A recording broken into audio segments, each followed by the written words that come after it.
And the one that I looked at that came up, which caught my eye, was Urban Outfitters. Now, Urban Outfitters, I'm sure, is a well-known name to those of you who are in the States. This is the daily chart. And what we see here, we see a stock that has been in congestion for most of this year, basically, not going anywhere. You've got resistance at the top.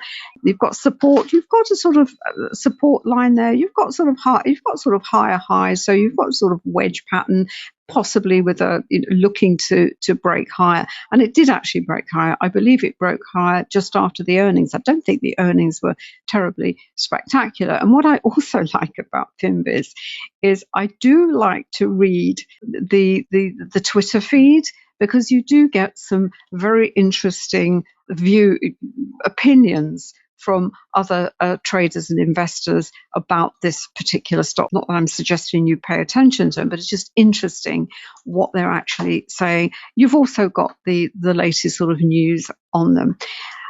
What you then have to look at is, this is the volume that's come through. This is 10 million, and it has an average volume of only 1.5. It's got quite a high relative volume number.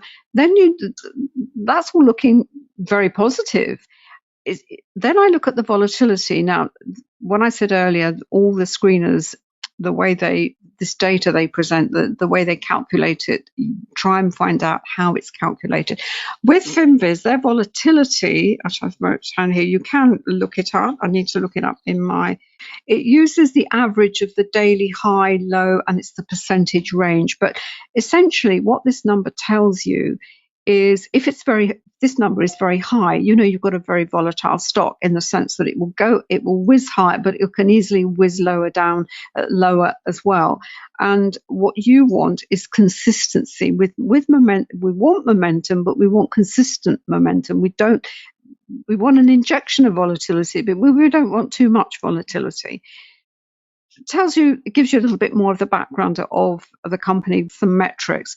As I said, because our metrics, because we're not looking to hold this for a long, it's not an investment. Other than the earnings coming up, there's probably not much in here that, are you really interested in the sales over the last 5 years?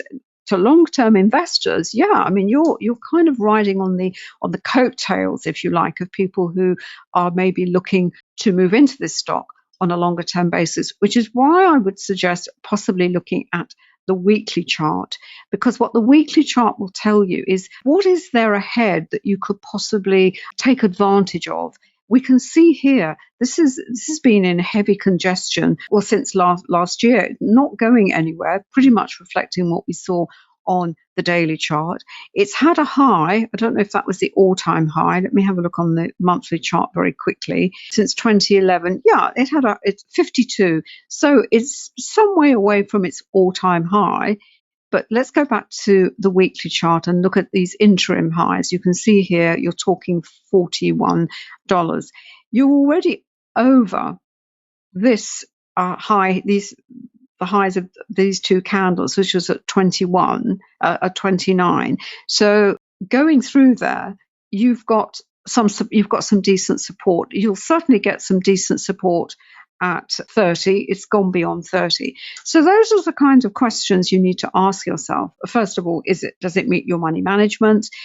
Well, what is there ahead for this stock in the short term? I was trying to think of an analogy for this, and David and I were discussing it, and one of the analogies we came up was with houses. When you're starting out and you buy your first apartment or your first house, it's not your forever house. It's just to get you onto the ladder, the property owning ladder. And so you maybe buy a place, you do it up, and then you flip it, as it were. And I know the timescales are vastly different to what we're looking at here, but the principle is the same. So you would maybe look at an area that is on the up and up. You see something, you can buy it underpriced, you buy it, you keep it, and then you flip it, as it were. And I suppose what I'm trying to say with momentum trading, it does come in under that sort of flipping. But you want to know at what point is it likely to get to? It's not a guarantee, but at least with volume and looking at the volume and looking at the chart patterns and looking at support and resistance in particular, that is where you will get answers that you need. What I then did is then I moved it over to my Trading View platform, because here we have our indicators. And this is the weekly chart. Now, this is really interesting because obviously we have this congestion period that we saw there. This is the candle that we saw. This is this week's candle. And what we have here, we've had the volatility trigger. That's really significant because with volatility candles, what happens is that's what's given it the initial. This is where with this chart we have initial momentum because it's really a breakout from congestion.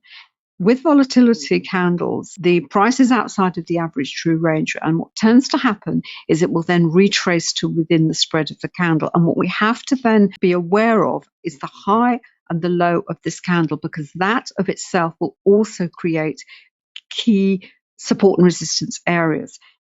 What's positive is that this area here, which was the lower part of this price channel where we had the congestion area, is now very, very strong support. We had some very strong resistance, as we can see here, because this area was tested so many times all the way back here. If that holds above there, then that now becomes very, very strong support.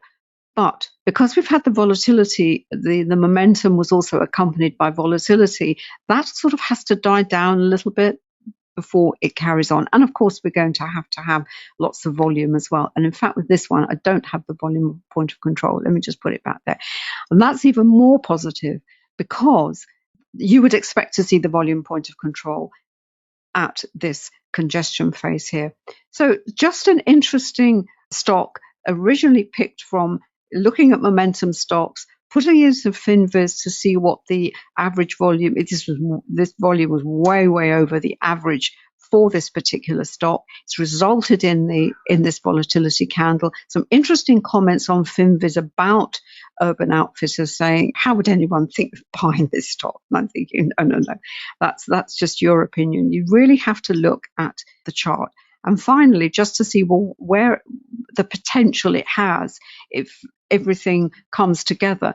Well, the potential is you've certainly got this 35.35, which is the underside here of port, which will now become its resistance. And you've also got the high of this volatility candle, and then you've got the high going up here to $40.